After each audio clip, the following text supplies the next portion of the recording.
जहां तक ताराकोट मार्ग का तल्लक है, जो उसे डायरेक्ट मिला रहे हैं, हम उससे टोटली कंडेम करते हैं और ये कटरा को बाईपास करने की एक साजिश है जिसे हम कभी भी बर्दाश्त नहीं करते। यहाँ तक रोपवे का सवाल है, उसमें भी हम कटरा की जनता के साथ हैं और हमारी एडमिनिस्ट्रेशन से ये रिक्वेस्ट है कि वो जल्दी से जल्दी इन सभी मुद्दों पे जो संघर्ष समिति है उनसे बातचीत करें और इस मसले का जल्दी हल करें, ताकि एक मसले का हल भी निकले, लोगों को इनकन्वीनियंस भी ना हो और कुछ भी। और उसी के साथ आज मैं दोनों वेन्यूज में जहाँ पे गया था, मैंने वहाँ पे भी बोला कि साहब हमें बातचीत के रास्ते कभी बंद नहीं करने हैं और बातचीत कंटिन्यूटी में चलती रहनी चाहिए, ताकि जैसे आपने देखा होगा एक ज़माने में रोड बन रही थी तो तब भी जब हमने काम रुकवाया, जो हमारे जितने लोग केसर साहब और सारे गए थे, उन दिनों भी यही हुआ था कि एक इधर हड़ताल थी और दूसरी बातचीत चल रही थी। तो इसी तरीके से बातचीत के रास्ते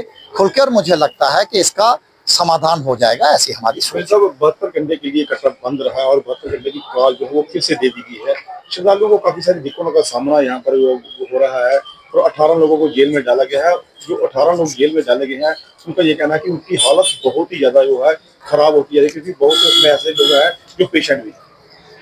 देखो, मैं आपको बात बता रहा हूं कि इसको हम पहले ही कंडेम कर रहे हैं। जेल में डालना किसी मसले का हल नहीं है और इससे एजिटेशंस बढ़ती हैं, घटती नहीं हैं। एग्जाम्पल देता हूं कि चंपारण में गांधी जी गए और जब उन्हें रोका गया तो उन्होंने कहा अपने देश में जाना कोई गलत नहीं है, और जब उन्हें अरेस्ट किया गया तो जो चंपारण की एजिटेशन थी वो पूरे इंडिया में गई। और आज हमें गर्व है हर एक आदमी पे, जो आदमी अंदर गए हैं वो सोशल काम के लिए गए हैं।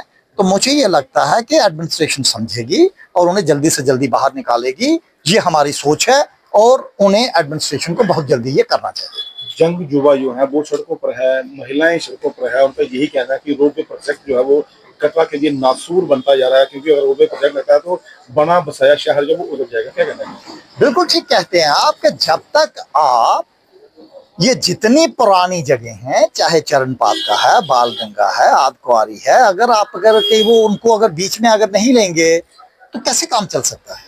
और इसीलिए मैं कह रहा हूं कि ये बहुत जरूरी है कि हम इन चीजों पे एक डिस्कशन, उसके ऊपर सारी चीजें हों। और वो ताराकोट तो बात ही मेरी समझ से बाहर है साहब। आज जितने एक्सप्रेस हाईवे कोई कटरा में पहली बार आ रहा है क्या? लखनऊ देखें, कानपुर देखें, दिल्ली देखें, बॉम्बे देखें, जहां जहां एक्सप्रेस गए हैं वो तो बस स्टैंडों में भी नहीं मिले हुए। हम पहला एक्सप्रेस हाईवे देख रहे हैं जो लोगों के गलियों में मिला रहे हो आप।